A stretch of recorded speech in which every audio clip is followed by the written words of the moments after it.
Hi everyone and welcome back to Mina Wonders. So today I have a very interesting episode of Let's Fight for you guys.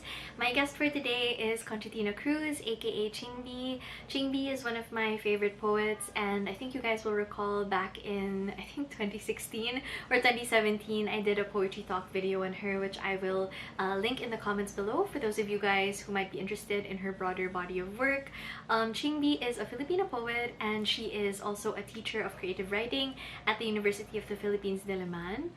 She was also a Fulbright scholar. She got her MFA at the University of Pittsburgh and her PhD at SUNY in Albany, New York. Some of her other works that you guys may have heard of, just because I think these are the top 3 most popular books that I've seen of hers online. You probably have heard of Dark Hours, Elsewhere Held and Lingered, and There Is No Emergency. So in today's video, I was sort of inspired by something that kept kind of coming up during the UST National Workshop at which I was a fellow last year. And that was, does lyricism in poetry compromise the ability of poetry to be political? And of course, there is no black and white yes or no answer to that, and that's not really what we're here to kind of find anyway. I thought it would be interesting to talk to Chingbee about this, just vis-a-vis her body of work as well, because I feel like she is someone that likes to experiment a lot in her work, but I've always also kind of associated her work with stuff that addresses a certain atmosphere of unrest in the Philippine setting, in the Metro Manila setting, or even in her poems that take place abroad. So yeah, she was my first encounter basically with prose poetry and certain hybrid forms in poems, and I felt like it would be interesting to have a conversation with her about that. So yeah, without further ado, here's my conversation with Chingbee. Hi Chingbee, thank you so much for being here today on my channel and for agreeing to do this video with me. Thanks, Rina. Thanks for inviting me. So okay, first I guess I'll go into where I'm coming from with this video and why it sort of came to mind. Last year kasi I was a fellow to a national workshop as part of my requirements also for grad school. And one of the things that kept coming up when people were critiquing, particularly the poetry submissions, was that parang the lyricism of the poems and the politics, or like the political things that the poems were trying to express, were always sort of seen at odds with each other. So so that's something that I wanted to talk to someone about, and particularly someone who is sort of involved in both spaces, because of course, like, you know, you've written about both things, and some of your poems also, like, even if they are like things that play with form, also talk very overtly, I think, also about like political things. Yeah. Mhm. Mhm.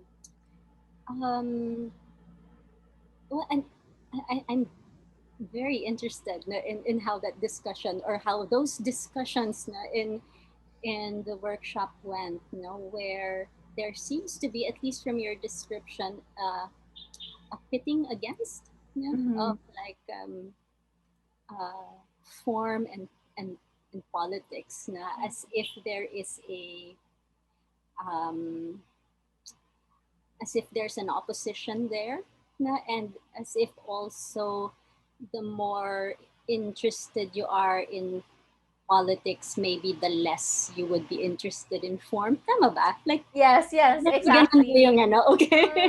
And parang medyo nahirapan din ako to respond kasi it was actually parang in relation to a poem of mine Oh, where, yeah, parang one of the comments was, does the lyricism get in the way of what you're trying to express politically? Parang ganun. So parang I had a hard time sort of thinking about it also because I wasn't thinking about it that way.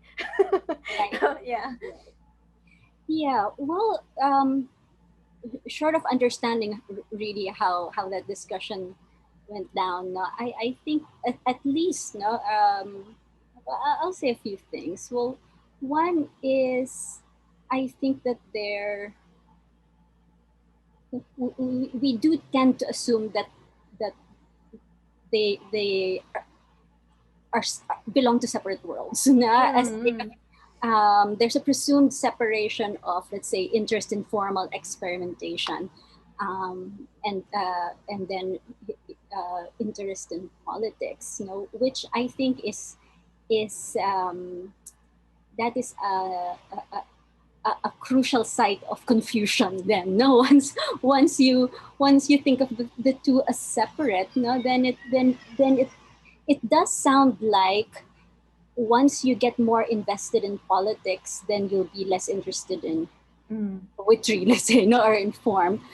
Or if you are interested in formal experimentation, that means you're just like not interested in the things of this world, which I think is um, uh, well, a problem. Yeah, I think form in itself is a side of politics. Yeah.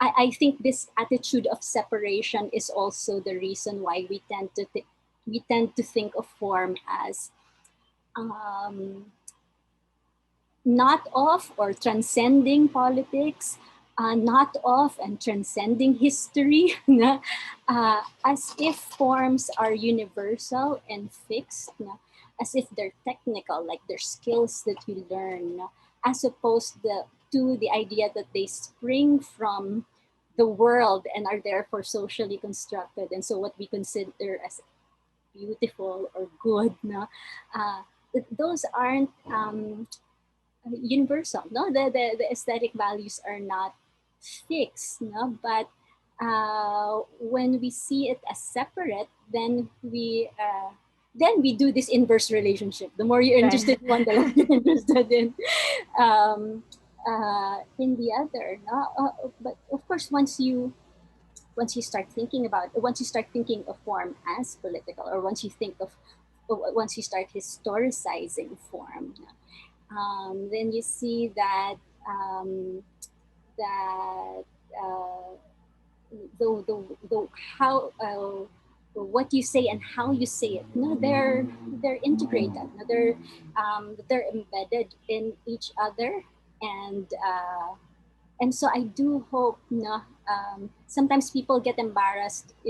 I mean, I've heard this in workshops, minsan yung parang like, sorry to be invested in craft. Oh my goodness, don't apologize for being invested in craft. If you create art, you should be. Yeah. but you should also see it as a site that is Mm. embedded in politics and history. Right. Speaking of that, I hear that more and more often nowadays. I guess because a lot more people who are invested in the arts are also becoming, I guess, more aware of their politics, which is a good thing. But I think sometimes, something that I found like difficult also to grapple with is when people say like on a conceptual level, like on a craft level. Na I understand naman what they mean, na parang, not nitpicking or looking at things first, like in accordance with their premise, ganun. But sometimes I just have a hard time with it because, like, what does it mean? Like, as if craft were somehow below conceptualizing something, or as if you could actually like isolate isolate what you're saying from how you say it when the material that you're working with is language. Yeah, yeah. Um, I agree with you. I suppose is my response. Is yeah. I think it's difficult because when we discuss compartmentalization is also useful in discussion sometimes. No? So when you identify that you're making a point about craft, no, or when you're making a point about the politics of the work, no, it does. It's to highlight a certain aspect of it that you're looking at, but it's not to then say doesn't have anything to Thing to do do, with right? the other. Is, I suppose, the continuing challenge, no, Mm. of how to talk about writing. Earlier, you mentioned like being able to historicize craft. Hmm. Could you expound on that a bit? Because a lot of the viewers of my channel also are people who are just starting to write, college students who are just getting into poetry. So yeah, Yeah, I think that would be I good to get hear that. about. Mm. Um, Maybe I can talk about. Yeah, I'll refer to my own youth, no? Which is from long ago. No, but I think when I started taking poetry seriously, I was in college. No? So it became there are many ways to get an education in poetry. One of them is if you go to school for it. No? That's not necessarily that's not the only way, but it's one way, and it's what I did. No? And in my own experience, when I was younger, then there was like a certain type of writing that was recognized as good. No, it's like the well wrought poem. No, it's very clean, very you know. You have your central metaphor, you develop Mm-hmm. it, you arrive at an insight. Language is very precise, very economical, and um, which then I was very interested in, and I love some poems that are in that mode. Na? But even in my own writing, then it felt like um, it became distinct to me that this seemed to be, well, one, I was getting a formula, which Mm-hmm. started to um, disturb my artistic aspirations. Like, is this it? Na? It seems I'm starting to get a hold of certain steps, but then it also felt limiting. Even as I felt some fluency in the art na developing, I also felt some limitation. No? And then, of course, just kind of an unstudied exposure to weird things that weren't that. No? And yet I found beautiful, yet I found interesting. No? And so it took me a while to.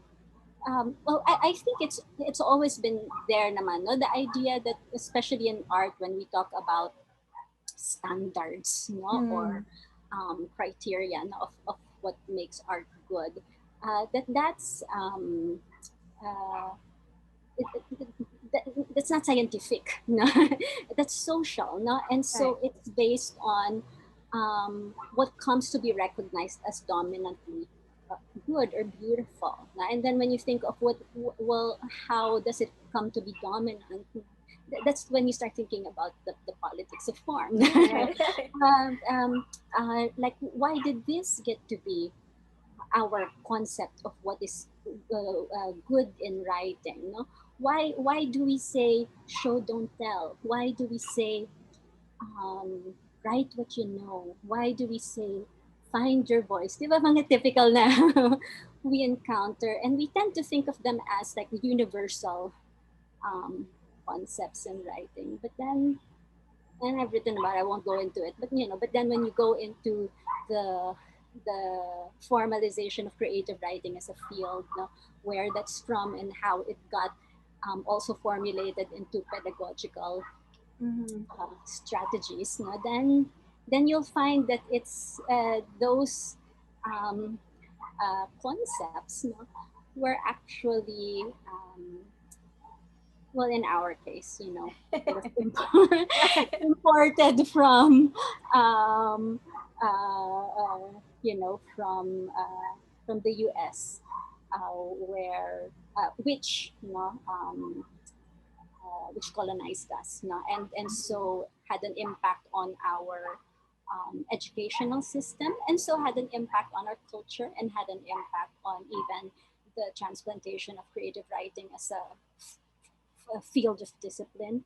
And so, with that, bringing in all those techniques, um, realizing that opens a lot of things. But one basic thing is that hindi yon parang God-given inherent good art. Right.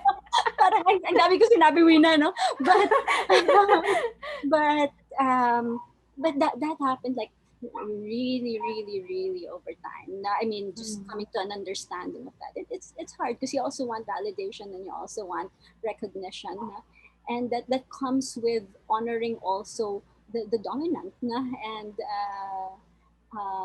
you get recognized because you fulfill what Right. widely regarded as Mm. appealing. Yeah, and I think that's something also that a lot of my classmates and I have sort of grappled with also, True. because a lot of us now, I'm realizing, are people also who have sort of come from the indie publishing world. I know you know Astir also, right, from Of BLTX. course, yeah. Yeah, so it's strange because I feel like it's almost like we were really interested in doing things that were sort of outside that predominant like Mm. publishing world or even like creative world, but then we we sort of found ourselves like taking our masters also because we were interested in being able to say more, I guess, and also being able to find people that were interested in the same thing, who would sort of have a reason to meet every Saturday. Yeah, and in class also, because there are so few of us like taking poetry. Everyone else is mostly interested in Mhm, fiction, creative mhm, nonfiction, mhm, which I understand also actually. mhm, And something that we're always kind of I guess in like conflicted about is how everything always seems to come out more cringy somehow when mm. it's in terms of poetry and it's also trying to say something relevant. Yeah, Really? like for example, okay, for example, let's say someone writes an essay about let's say the ongoing drug war. If that is critiqued in class, like we noticed that it'll be sort of uh, praised, I guess, for talking about those things, etc. But Mm. if someone were to write a poem that's, let's say, very lyrical or not exactly very narrative driven, like not very, Sure. yeah, straightforward, usually the criticism that we find those works facing is like, you like this is calling too much attention to itself, like Mm. as a poem, it's sort of overshadowing the subject that it's talking about. And I guess we feel a little bit conflicted there because we do understand also what they're saying, that like if you're interested in those forms, of course you also want to play with those forms, but then where's the line, like where are you being too caught up or concerned with like the, I guess, the enjoyment of poetry as a form, and when are you using it also to further what you're trying to say, if that makes Mm. sense. Mm. Okay. Oh, that's tough, no? Um, Parang lilitaw na naman dun yung opposition. And, maybe, well, I'll start because you referred also to like essay or something just more um, explicitly narrative, no? Or in that sense also nonfiction, no? So kind of really uh, speaking as, Mm. of course there's always a persona. There's always a construct, pero with an essay, no, there's a claim To to be understood realness. from yourself, from oneself. And I do think now with poetry, for instance, poetry really announces itself as art, you know. Mm-hmm. And I think that what gives itself, uh, well, gains and losses there. It raises these troubles, also of like this idea of aestheticizing things, Mm-hmm. no? You aesthetize violence, no? You aesthetize um, the drug war. Now, when you are deploying poetry, and then poetry that is, let's say, very lyrical, no, or even very experimental, which of course then very much calls attention to its um, artness, no? Mm-hmm. Then there is that risk, na? And so I do recognize the concern there, no?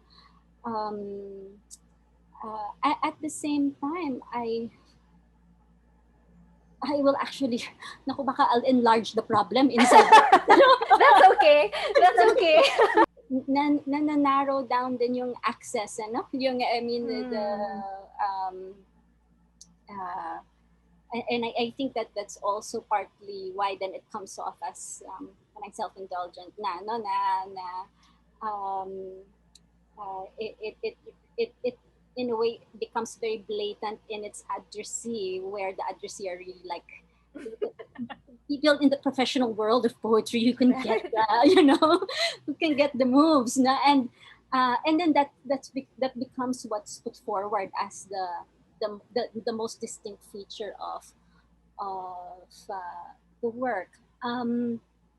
I actually struggle with this, and that is why I feel very um, well. Aside from I'm struggling to write as a result, na struggling to write poetry, but also struggling to parang nasa punto na ako na parang poetry for me is not the way to go when I want to Mm. say those things. No, Right.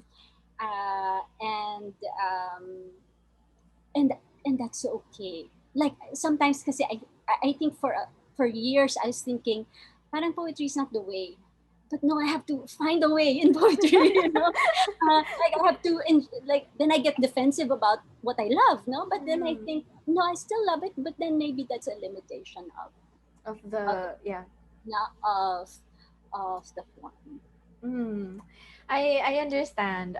That's also something I can really super relate, because that's something actually that I kind of got into an argument with someone about, where I said that I don't think poetry can do everything. Like yeah, I and especially now that I'm becoming more exposed also through my work to people who are like writing journal articles, writing even like news articles, that kind of thing. I was thinking about how it's really not everything has to be integrated into this one practice, I guess. Yeah. Yeah, Mm. I absolutely agree. I think kasi yung line of thinking na yun kind of opens the door to, di stop writing poetry, no? Tapos parang, oh, for those of us who love it, it's like, No. no. But I think, I think it doesn't have to go there. It just means that it just means that you have to be doing other things too. And Mm. it just means that when you, yeah, I completely agree, no? Um, uh, a poem can't do everything, and then even like poetry in general can't do everything. So it's um, to accept its modest capacities.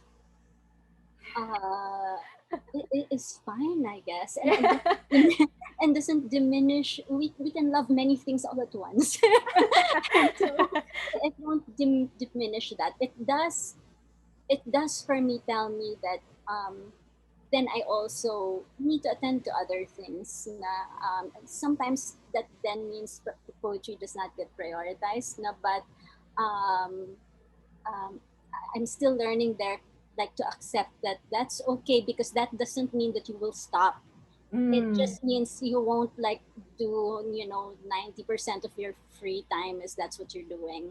Mhm. Um, it'll be less. I guess I'm sort of interested also in your body of work, and how how you sort of navigated that, I guess, because this is really funny, because a throwback also to my college days, where the first ever workshop that I applied for nung college pa, you were actually the panelist. Oh my And god. yeah, and I no, and the funny thing is, hindi ako napili for that workshop. Pero yung napili was like yung ex-boyfriend ko at the time. Tapos sabi ko sa kanya, hey, sabi ko, yeah, sabi ko sa kanya, hey, sabi ko, pahiram nung parang sample ng manuscript. Sabi ko, because I wanna read yung poems ni Chingbee. Ayun. So, Yeah. wala lang. Yun. So, I'm just interested, I guess, in how the way you've been, I guess, incorporating sort of that very Filipino, or like very Philippine atmosphere then of Mm. things just being sort of at unrest, I feel like that's something that I sort of have gotten from your poems, even like back in the like geography lessons Yeah, days. Na the old yeah, days. like na there's always something sort of simmering, and I think that is something that's very Metro Manila. You know, like Sure. yeah, just living somewhere where anytime like there could be a huge earthquake or something like that. So maybe you could tell us a bit more, I guess, about how you've grappled with that and how that sort of evolved over the years in various projects. It's always very hard to think about your own writing. Na, I teach writing for a living, no? But when it comes to thinking about my own work, it's like suddenly mystical. Where? De, pero I think, uh, well, from the start, I was kind of, I don't know if this is answering your question. Maybe I'll just say something and hope that it responds Sure. but um,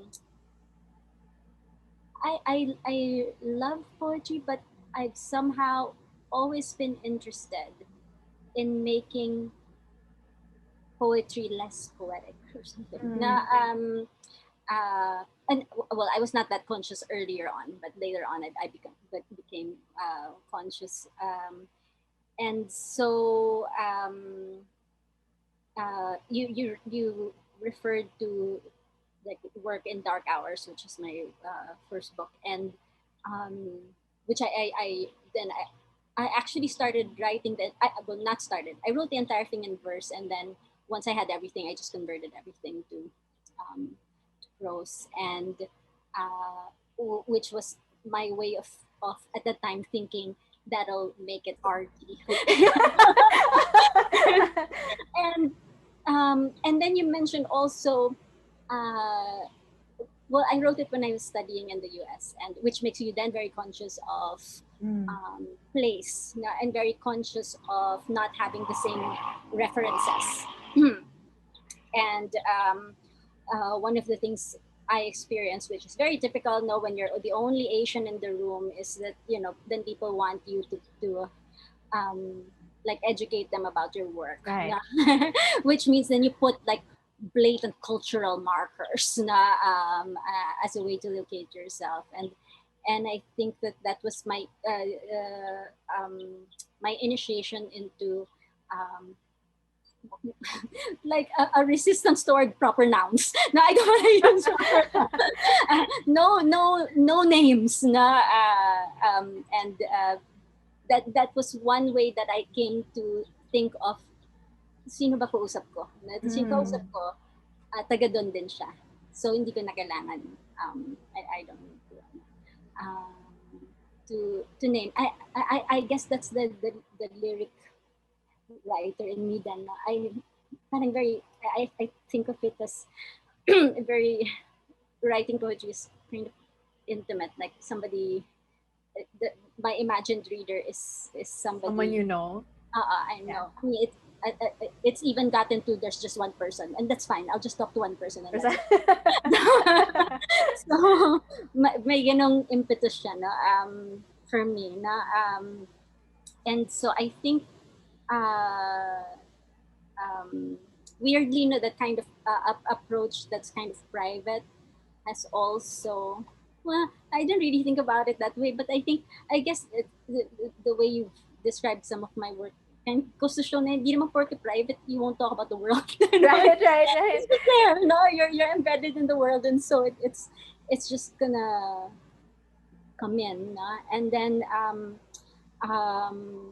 just my interest also in writing poetry but drawing from the Mm. non-poetic or even non-literary. Kaya parang minsan people ask me what I'm reading, parang, but walang poetry I'm reading? Like, essays and journalism, fiction even, no? But I think, well, whatever feeds you. No? So, Right. Yeah, and I feel like I feel like everything, like if you were to only read poetry also, that would be so weird. Like, I don't know True. what kind of poems you would come up with also. Thank you. I know it's like a struggle to maybe look back also on all of that because it's also been so long. Absolutely. Maybe something I'd also like to ask you about would be zines, especially now that, Right. parang everything like events like BLTX are sort of on pause Yeah. right now. Yeah. Mhm.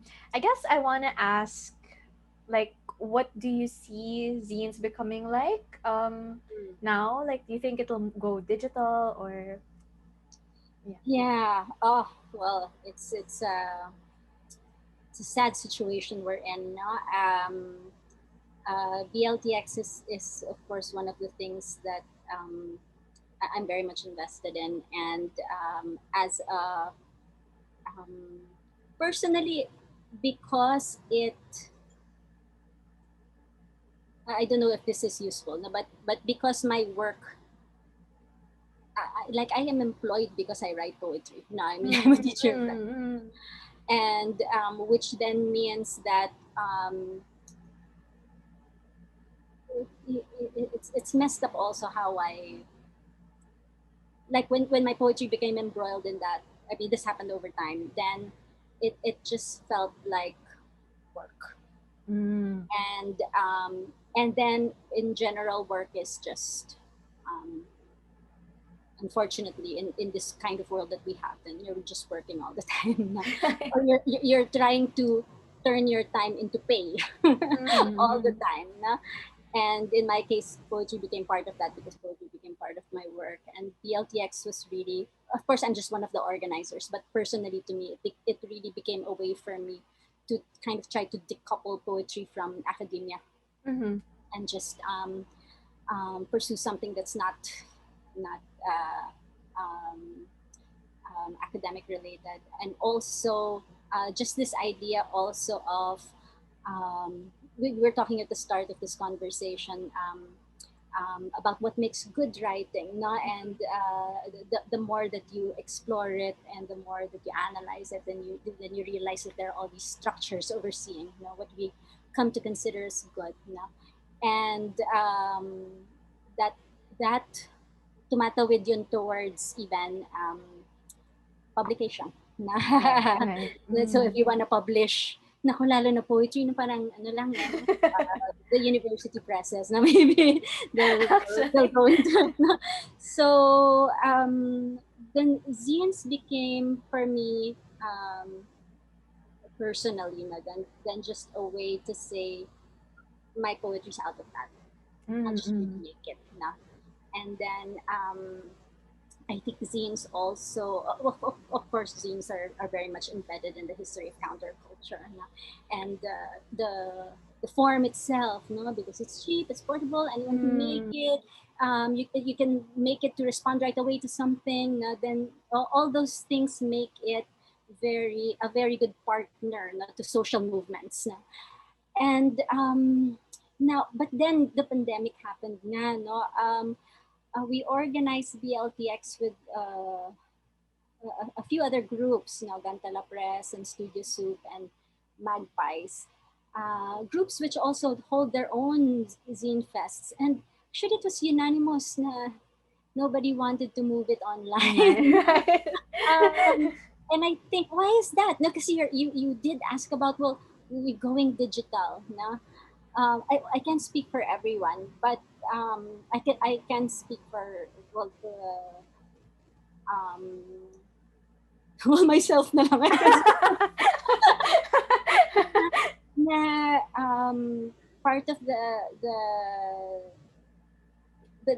the draw to me of the zine to begin with, now, Mm, which of course, like any other thing, can go digital and can there's so much that you can explore there in terms of distribution, even in terms of formal reinvention because of the platform, no? But at the same time, to me at least, with the zine and connecting it to BLTX, it was also very much about being physically present, being embodied, being in a community that's actual, not virtual. That's um, and and and then of course the recognition also that um,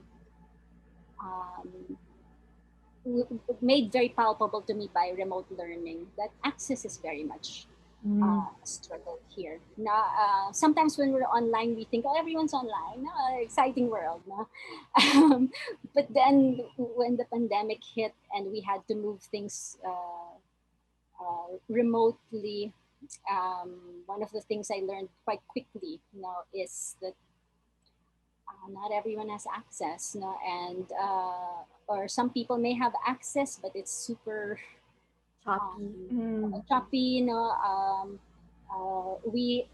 I work in an English department. We've had to deal with print modules. You have to teach by text. I mean, just yung reality na yun. Ano? So I think that as again, no, of course the zine can thrive online, but that also will narrow down who it can reach, no? So depende din, no? And then of course we have not figured out a way pa. Well, vaccination is trickling here. What ano ba? How many? 2 or 3% of Filipinos Right. vaccinated. Wow, no. Pero parang there at least with BLTX specifically, the function of the zine as a it kind of um, what's the term for it? It creates an occasion for people to come together physically as bodies. Yun yung parang holding out pa na how to Mhm. make that possible. Yeah, I understand that also because I feel like BLTX is always very festive. Like there's Yeah. something festive about it na parang pre-Christmas. Right, right. Yeah. True. And I do understand how that would be compromised online because even if let's say a zine could thrive online, it's not the same. Like you can't have people selling it. So what might happen is like, ew, like I hate the word webinar now because it's I just know. so Yeah, it's just such a work word. So like it I is, it would no? suck. Yeah. Yeah, it would suck if like BLTX went online but as a like webinar iteration. Oh, no. I guess since we're approaching almost an hour na pala, Sure. I'd like to ask siguro, first, would you have any advice for people who want to pursue poetry, but who are also confused and kind of conflicted about those markers of success? Because I think now Mm. a lot of younger people also, especially those who grew up, let's say, consuming poetry on Tumblr, on Instagram, Sure. like Yeah. a lot of them are not so invested anymore in old markers of success, but they also still see how that could sort of affect you getting published and all of those things. Would you have any advice for those people? Hmm. Although I do want to ask you first, when you say old markers of success, what do you mean? Mm. Yeah. Well, I guess I mean like winning a palanca, getting into a national workshop. Basically the things pala na ni-require sa grad school. But seryoso, required sa inyo like mag-workshop, mag-national workshop? Yeah, it's either or naman. So it's either you win a palanca or you get into a workshop. And then mandatory then yung publication by yung journals that are on the list of the department. Oh, I hope you don't mind, but I just want to ask, like, what will happen if you don't do either? You can't take your comprehensive exam. Yeah. So so so ano You'll talaga be stuck with the yeah. stage Mm-mm, if you ano, don't. yeah, and a lot of people are. Like I have a lot of batchmates who finished their coursework even ahead of me because they took a Okay. heavier load, but Yeah, they're still waiting for for that. for a palanca, and palanca is suspended, no? Right Yeah. now. Mm-mm. So you either all three have to do. Sorry, Um kasi so I'm curious, no? Parang curriculum, no? So you have to so either win palanca or get into a national workshop okay. and then you have to publish yeah, at Uh, least one work in the list of journals that is prescribed and by the what department. is in this list? Like, Actually, the list has sort of expanded already. They've included things like Cordite, Tayo Literary Magazine. Okay, so Yeah. specific. Okay, okay, So so it's a little bit wide naman or broad on the publication side, but for the workshop, that's the part that's kind of narrow. So still very limited to the national workshops. quite interesting how institution then replicates a Mm, tradition. No, Oracle, right. if you require a palanca, then the palanca will Two, right. um, um, continue to exercise power over Mm. cultural production, no? Because then people in a way are com- di ba hindi nga lang siya parang unwritten rule compelled. It's Right, right. curriculum compelled, no? To it kind of affirms the dominance of certain Mm. things now, whether it's an award giving body or a national workshop or certain publications over others na. And that I mean that to me is quite interesting pedagogically na buti pala I asked you, no, that's interesting. But you're also pointing out that some aren't necessarily invested in Mm. that, no? Yeah. And uh, recognizing that there are um, there are other things to do with the writing, no? It is pretty much, no? That also clarifies how academia is really part already of this kind of the prestige mechanisms, no?